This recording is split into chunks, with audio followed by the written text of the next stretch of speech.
पता नहीं क्यों कांग्रेस के लोग विपक्ष के लोगों को राम जी से क्यों चिढ़े भाई। जी राम जी बिल है तो उसका चिढ़ कर रहे हैं कि जी राम जी क्यों। राम मंदिर बन रहा था तो भी विरोध किए थे, राम मंदिर बनने से पहले भी विरोध किए थे कांग्रेस पार्टी कि जी राम जी का भी विरोध कर रही है। जब भी कोई अच्छा काम होता है 370 धारा का विरोध कोई कांग्रेस ने किया, ट्रिपल तलाक का विरोध कांग्रेस ने किया, वंदे मातरम का गायन का विरोध कांग्रेस ने किया, ऑपरेशन सिंदूर का विरोध कांग्रेस ने किया, सर्जिकल स्ट्राइक का विरोध कांग्रेस ने किया, सरदार वल्लभ भाई पटेल की 150वीं जयंती मनाते हैं तो कांग्रेस विरोध करती है, संविधान दिवस मनाते हैं तो कांग्रेस और विपक्ष की पार्टी उसका विरोध करती है। तो समझ से परे है कि जो हर काम जो देश की एकता अखंडता के लिए और देश का सर्वांगीण विकास हो, देश आगे बढ़े, गांव गरीब खुश रहे, उसका विरोध कांग्रेस पार्टी विपक्ष की करती है। मानसिक दिवालियापन कांग्रेस का है।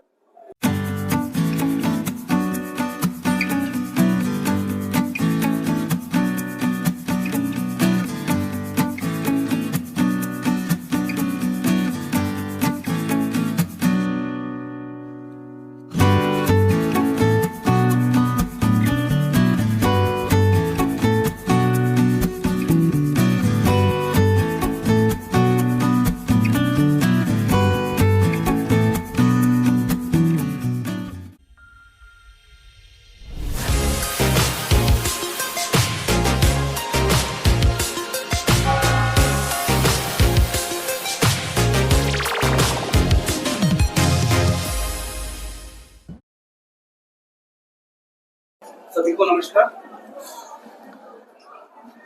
हम आज सौभाग्यशाली है कि हमारे बीच भारतीय जनता पार्टी के राष्ट्रीय महामंत्री श्रीमान अरुण सिंह जी हमारे हुए हैं।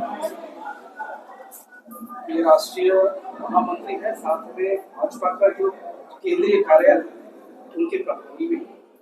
और ये अभी कई जो कार्यक्रम देश भर व्यापी हुआ है, आत्मनिर्भर भारत को, अटल स्मृति वर्ष के जो समारोह हो रहे हैं और भी बात वो सबके यही इंचार्ज रहे, यही मार्गदर्शन रहे हैं। इनके मार्गदर्शन में हम लोग सबको काम करने का मौका मिला। बहुत ही सक्रिय है और उनका पार्टी बहुत इम्पोर्टेंट पोजिशन है। अब मैं क्योंकि समय बहुत शॉर्ट है इसमें और ज़्यादा न जाते हुए मैं रिक्वेस्ट करूँगा हमारे स्पोक्सपर्सन उसके बाद सबको मेरा नमस्कार। आज हमारा सौभाग्य है कि अरुण सिंह जी खुद यहाँ पे अंडमान निकोबार में आए हैं और आपके समक्ष वो जी राम जी जो हमारा जो नया योजना जो शुरू हुआ है, जो मनरेगा का नया फॉर्म है जिसमें काफी सारे अमेंडमेंट्स करके एक जनता फ्रेंडली, पब्लिक फ्रेंडली एक और जिसमें जो करप्शन के चांसेस थे उसको कर्टेल करते हुए एक नया फॉर्म में इस योजना को चालू किया है। उसके ऊपर आप लोगों को बताने के लिए और एक जनता में जो कांग्रेस पार्टी जो गलत जो बातें फैला रहे हैं उसके ऊपर अरुण सिंह जी जो हमारे राष्ट्रीय महामंत्री है और राज्यसभा सांसद भी है और बीजेपी के वन ऑफ द बिगेस्ट स्तंभों में आते हैं, तो वो आपको बताएंगे पूरे। और इनको अभी 11 बजे इनका फ्लाइट है तो इनको सीधा ही मैं इनको देता हूँ। अंडमान निकोबार के सभी हमारे पत्रकार भाइयों को नमस्कार करता हूँ।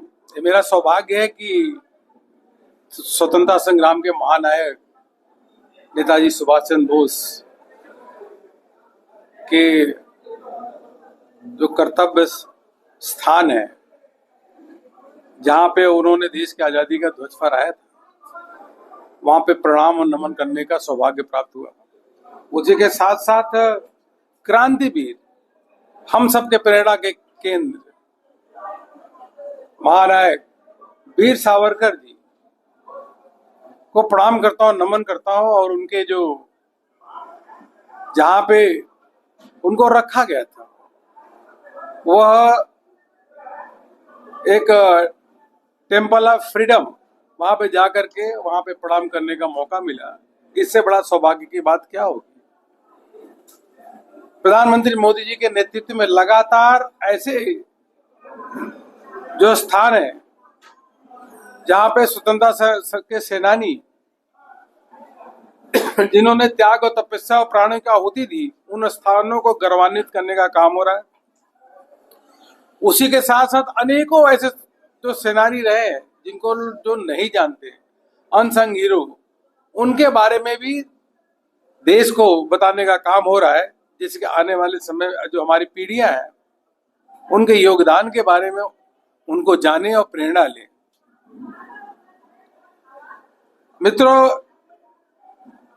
कांग्रेस पार्टी और पूरा विपक्ष नकारात्मक राजनीति कर रहा है, नेगेटिव पॉलिटिक्स, डिस्ट्रक्टिव पॉलिटिक्स, क्योंकि कांग्रेस और विपक्ष के पास कोई मुद्दा नहीं है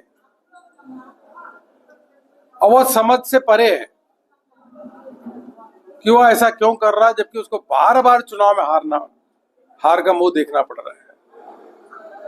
अब मोदी जी के नेतृत्व में 125 दिनों की नई रोजगार गारंटी आई है।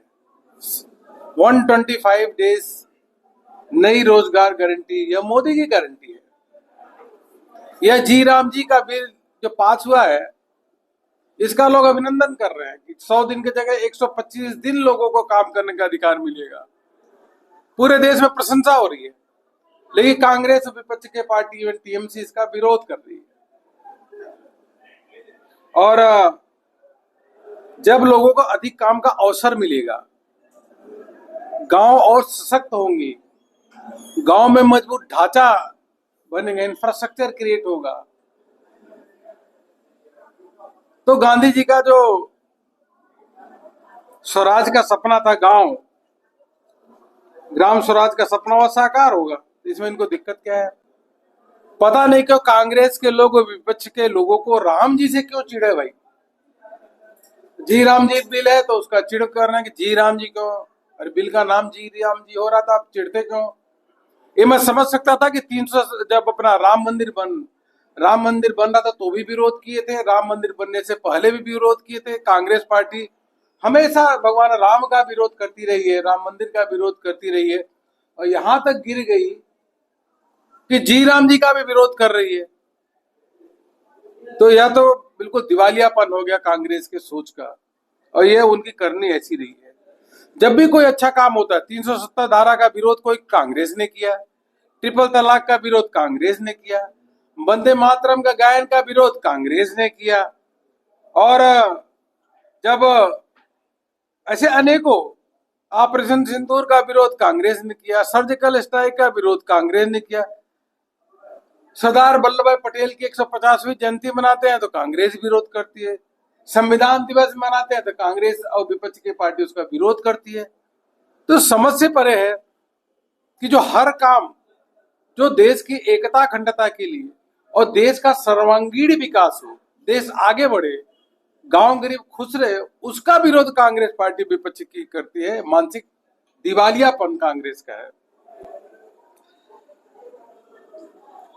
संवैधानिक संस्थाओं पे लगातार चोट करना, चुनाव आयोग पे लगातार प्रहार करना, उसके मर्यादा का तार तार करना, जुडिशरी पे प्रहार करना, ऐसे पत्रकारों पे, पत्रकारिता पे, उस पे भी कांग्रेस लगातार प्रहार करती है।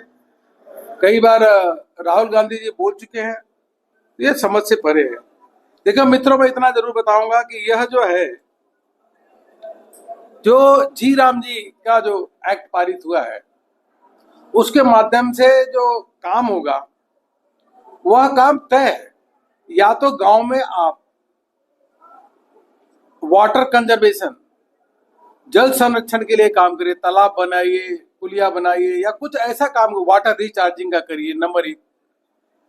नंबर 2, गांव में इंफ्रास्ट्रक्चर, जो स्कूल बनाइए, डिस्पेंसरी बनाइए, ऐसे काम करिए।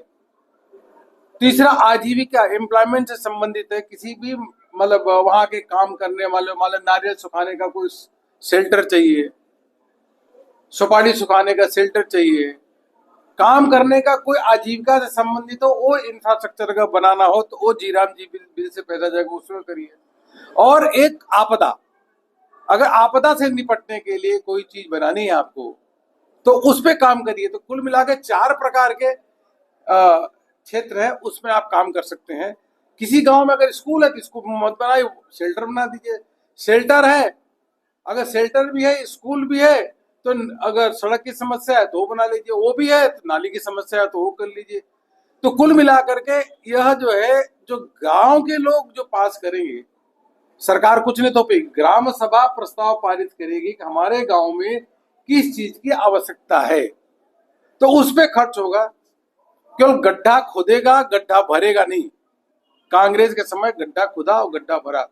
ये बगल में पश्चिम बंगाल में टीएमसी की सरकार है, तमिलनाडु टीएमसी की सरकार है, पश्चिम बंगाल में जहां टीएमसी की सरकार है, 17 जिलों को ऐसा पाया गया जहां एक भी काम नहीं हुआ, हम मनरेगा का पैसा सब हड़प दिए। और जब उस पर कार्रवाई करने की बात आई तो सरकार, ममता बनर्जी की सरकार फाइल दबा दी, उस पर काम नहीं हुआ। और ये नाम बदलने का काम पहले तो जवाहरलाल नेहरू के नाम से था मनरेगा, महात्मा गांधी मनरेगा का नाम तो 2005 में कांग्रेस ने रखा, तो पहले आपको नहीं महात्मा गांधी जी याद है। और सारे के सारे नाम जो है उन्होंने अपने ही जवाहरलाल नेहरू, राजीव गांधी, इंदिरा गांधी इंदिरा आवास योजना, सब अपने 600 नाम, 600 ऐसे नामकरण कांग्रेस ने करने का काम किया है।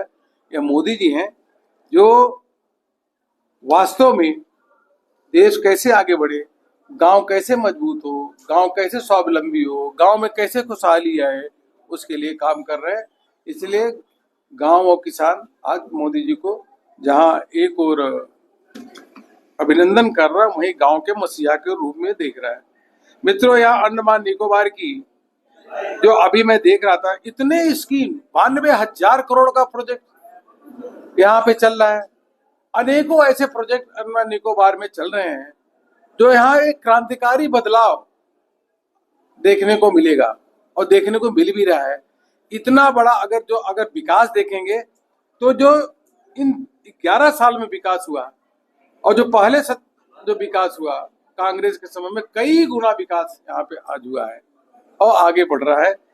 यही मुझे आप सबसे कहना था। आपका कोई प्रश्न होगा तो जरूर बताइएगा, लेकिन इतना जरूर है कि जो पश्चिम बंगाल की स्थिति चल रही है, इतना मैं कह सकता हूँ कि ममता बनर्जी और टीएमसी के लोगों के चेहरे पे हताशा और निराशा है, क्योंकि अब भारतीय जनता पार्टी मोदी जी के नेतृत्व में हरियाणा जीते, हरियाणा के बाद महाराष्ट्र जीते, महाराष्ट्र के बाद दिल्ली जीते, दिल्ली के बाद बिहार जीते और बिहार के बाद मान के चले पश्चिम बंगाल में भारतीय जनता पार्टी का प्रचंड जीत होने वाली है और टीएमसी का सुपड़ा साफ होगा। जी, आपका कोई क्वेश्चन? Any question? सर, ये मनरेगा से रिलेटेड एक क्वेश्चन है सर। जो अभी नया एक्ट मतलब जो अभी पास हो गया है वीबी जी राम जी सर, इस एक्ट में 60-40 का रेशियो है। सेंटर जो है 60% कंट्रीब्यूट करेगा, स्टेट को भी 40% कंट्रीब्यूट करना पड़ेगा। हालांकि अंडमान निकोबार के संदर्भ में ये कोई इशू नहीं है क्योंकि हम यूटी है, लेकिन कांग्रेस इसी को सबसे बड़ा अपना जो है हथियार बना रही है कि स्टेट जो है वो 40% जो है मनरेगा का फंड मतलब ये वीबी राम जी में नहीं कंट्रीब्यूट कर पाएगा। तो इसके संदर्भ में सर क्या कहना है, क्योंकि कई स्टेट गवर्नमेंट्स इस पे जो है आपत्ति जता रही है सर। देखिए, कांग्रेस को समझना चाहिए कि ये जो है जिन राज्यों में घोटाला करती थी कांग्रेस, उन राज्यों में घोटाला के बाद जहां एदा कदा कांग्रेस बची है, अगर उस पर इंक्वायरी होती थी तो फाइलें दबा देती थी। पंजाब में भी दबाया, पश्चिम बंगाल में भी फाइल दबा दिया और कोई जांच ही नहीं हुआ। तो प्रदेश सरकार को तो खर्च करना ही चाहिए। हाँ, जहां तक मोदी जी की बात है तो मोदी जी के समय में मोदी जी ने 1,54,000 करोड़ रुपए, मतलब कुल मिलाकर के मनरेगा पे पैसा जो केंद्र सरकार खर्च करे वो बढ़ा दिया है, नंबर 1। नंबर 2, जब यूपीए के समय थी तो 32% जो टोटल कलेक्शन होता था वो 32% स्टेट को दिया जाता था। अभी प्रधानमंत्री मोदी जी के नेतृत्व में 42% दिया जा रहा है, तो राज्यों को फंड अधिक दिया जा रहा है। तीसरा, जो कांग्रेस अभी तक तो टोटल मनरेगा में पेमेंट हुआ है टोटल 11,74,000 करोड़ रुपए। 11,74,000 करोड़ में से जब प्रधानमंत्री मोदी जी की सरकार ने 8,53,000 करोड़ रुपए, मतलब प्रधानमंत्री जी के नेतृत्व में मनरेगा पे पैसा बढ़ा है, घटा नहीं बढ़ा है। लेकिन अब यह है कि इसका कंस्ट्रक्टिव एक सकारात्मक इस पे खर्च होना चाहिए, ये ऐसी व्यवस्था है। तो कांग्रेस को उसमें दिक्कत क्या है? पैसा तो सरकार के द्वारा अधिक दिया जा रहा है, केंद्र पैसा 32 से 42% दे रहा है, तो ओनस उनकी बढ़ेगी, जिम्मेदारी उनकी बढ़ेगी, क्योंकि इम्प्लीमेंटिंग जो एजेंसी है वो स्टेट होती है। और कांग्रेस को तो समझ में नहीं आता, कांग्रेस तो ऐसे रोती रहेगी, उसका मुद्दा ही नहीं है, फिर हारेगी चुनाव। राहुल गांधी जी फिर हारेंगे, हारते रहेंगे। ठीक है। अंडमान से रिलेटेड क्वेश्चन पूछना चाहूंगा सर। ग्रेट निकोबार जो प्रोजेक्ट आ रहा है, जो हमारे सदर्न मोस्ट आइलैंड में जो प्रोजेक्ट आ रहा है, बहुत बड़ा स्ट्रैटेजिक प्रोजेक्ट है और नेशनल इंपॉर्टेंस का प्रोजेक्ट है। हमारे माननीय होम मिनिस्टर हो या माननीय प्राइम मिनिस्टर हो, हमेशा इस प्रोजेक्ट का जिक्र करके बोलते रहते हैं कि इंडिया के लिए मतलब बहुत इंपॉर्टेंट, लेकिन कांग्रेस जो है इसको लगातार अपोज कर रही है ग्रेट निकोबार प्रोजेक्ट को। एनवायरमेंटल कंसर्न्स जो है बता रही है कि एनवायरमेंटल कंसर्न्स है, और अभी हाल ही में उन्होंने एक प्रेस कॉन्फ्रेंस कर यहाँ पर ये भी बोला है कि देश भर के जेनजी को जो है वो लोग मोबिलाइज करेंगे कि इसके खिलाफ वो प्रोटेस्ट करें। तो इसमें क्या कहना है आपका सर, कितना स्ट्रैटेजिक प्रोजेक्ट का कांग्रेस सपोर्ट कर रही है? मिलाकर के मानिए कि पर्यावरण संरक्षण के लिए सबसे अधिक काम अगर कोई की है तो मोदी जी के नेतृत्व में हमारी सरकार ने काम किया है। एक पेड़ माँ के नाम, ऐसे करोड़ों पेड़ लगाए गए। क्लाइमेट चेंज के संबंध में जितना निर्णय हमारी सरकार ने लिया है, वह अल्टरनेट एनर्जी से न्यूक्लियर एनर्जी कई गुना प्रोडक्शन हमारा बढ़ा है, तो जिससे कि हमारे क्लाइमेट चेंजेस जो हो रहा है उसमें भी बहुत बड़ा बदलाव पॉजिटिव सकारात्मक दिशा में हुआ है। कांग्रेस के लोगों को समझना चाहिए कि जब से प्रधान मोदी जी की सरकार आई है, Great Nicobar holistic development project 92,000 crore रुपए का, CANI submarine optical fibre cable 2,300 kilometre, new terminal at Veer Savarkar international airport ये हमारी सरकार के द्वारा हुआ, टूना एक्सपोर्ट क्लस्टर ये हमारी सरकार के द्वारा हुआ है। कांग्रेस को सुना दीजिएगा। हम्फेरी स्टेट क्रीक ब्रिज ये हमारी सरकार के द्वारा हो रहा है, मोदी जी के नेतृत्व में। NH4 expansion, Andaman trunk road Modi ji के नेतृत्व में हो रहा है, और ANIIM medical college Modi ji के नेतृत्व में, INS कोहासा मोदी जी के नेतृत्व में, रनवे एक्सटेंशन एट INS बाज मोदी जी के नेतृत्व में, स्टेट मिसाइल लॉन्च इंफ्रास्ट्रक्चर यह भी मोदी जी के नेतृत्व में हो रहा है, इंटेल इजलैंड शिपिंग फ्लीट यह भी प्रधानमंत्री मोदी जी के नेतृत्व में, सागरमाला प्रोजेक्ट में यहाँ का भी इंक्लूड है, वह भी है, विजयापुरम स्मार्ट सिटी मिशन यह प्रधानमंत्री मोदी जी के नेतृत्व में, 100% रिन्यूएबल एनर्जी टारगेट यहाँ के क्षेत्र यहाँ के लिए यह भी देश के सती प्रधानमंत्री मोदी जी के नेतृत्व में। अंडमान निकोबार की बता रहा हूँ, मिडल स्टेट ब्रिज प्रोजेक्ट यह भी प्रधानमंत्री मोदी जी के नेतृत्व में, डीप सी माइनिंग एक्सप्लोरेशन यह भी मोदी जी के नेतृत्व में, luxury tourism zones and new 5-स्टार इको रिजॉर्ट मोदी जी के नेतृत्व में। कितना गिनाओ, डिजिटल कनेक्टिविटी यह सब प्रधानमंत्री मोदी जी के नेतृत्व में एक क्रांतिकारी कार्य अंडमान निकोबार में हो रहा है। और ये सारा कांग्रेसियों को बताइए और उनसे पूछिए कि आपके समय में इसका 2% भी काम क्यों नहीं हुआ। तो यह दर्शाता है कि यह अंडमान निकोबार प्रधानमंत्री मोदी जी के दिल में बसता है, और गृह मंत्री जी इसके लिए निरंतर यहाँ पे आ रहे हैं, और वह उनके मनोमस्तिष्क में कि अंडमान निकोबार के लोगों के लिए और अच्छा क्या हो सकता है, वो सदैव इसकी चिंता करते रहते हैं। बहुत धन्यवाद सर, क्योंकि आप एक चार्टर्ड अकाउंटेंट भी हैं, अंडमान निकोबार आइलैंड्स में चाहे वो बीजेपी हो, कांग्रेस हो, सबको लगता है कि हमारा जो बजट हमको मिलता है सेंट्रल गवर्नमेंट से, वो बजट कहीं ना कहीं कम हमको लगता है, क्योंकि हमारा जो इंफ्रास्ट्रक्चर है अंडमान निकोबार आइलैंड्स में, चाहे वो रोड्स का हो, इंटरनल रोड्स हो, हमारे पोर्ट ब्लेयर के इंटरनल रोड्स हो, चाहे विलेज रोड्स हो, उनका हालत दिन पर दिन खस्ता होते जा रहा है। मौसम भी अंडमान निकोबार में ऐसा है कि लगातार मेंटेनेंस की जरूरत पड़ती है। तो MP साहब ने भी कई बार हमारे फाइनेंस मिनिस्टर को भी अप्रोच किया कि अंडमान निकोबार को स्पेशल ग्रांट दिया जाए, UT बजट जो है बढ़ाया जाए। अंडमान निकोबार में जो अभी हमने आपको स्कीम गिनाई, लाखों करोड़ रुपए की स्कीम केवल अंडमान निकोबार की ही है, और अंडमान निकोबार के लिए यहाँ पैसा खर्च करने के लिए केंद्र सरकार में मोदी जी के नेतृत्व में पूरा झोली खुला हुआ है। अगर श्री विजयपुरम में ही अगर जा करके देखेंगे तो चारों ओर जो इंफ्रास्ट्रक्चर आपको दिखता है पाथवे से लेकर के, पहले कभी था क्या? नहीं था। तो प्रत्यक्ष रूप से दिखता है कि अंडमान निकोबार में पूरा केंद्र सरकार के द्वारा मोदी जी के नेतृत्व में लगातार पैसा दिया जा रहा है।